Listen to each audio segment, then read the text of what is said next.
na ingine. Sisi tumesema tunataka wananchi wawe sawasawa. Sasa chama cha wafanyikazi inatakikana inatetea haki ya wafanyikazi, imeingia kwa kitanda na serikali.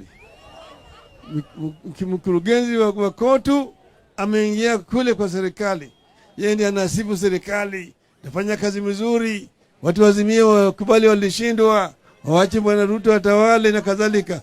Nasema Atuoli, wewe kazi yako ni kutetea haki ya wananchi, haki ya wafanyikazi. Wewe sasa umekuwa malaya, umeingia kwa kitanda na serikali.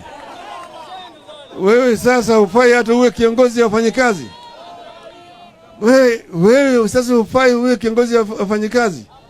Maana wewe sasa unaacha kutetea haki ya wafanyikazi, unatetea haki ya wadosi, wale wachache waajiri, ndio unakaa nao kwenye kitanda.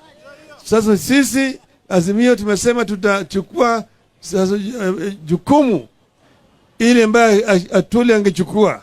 Tutatetea haki ya wafanyikazi wa Kenya,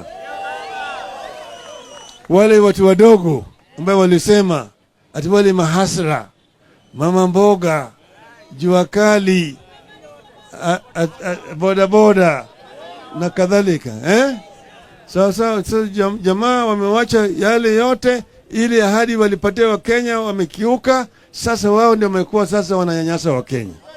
Sasa sisi kama Azimio tutatetea haki ya Wakenya wote. Tuko pamoja? Mnakubali? Wangapi wanakubali? Nione mikono hapa.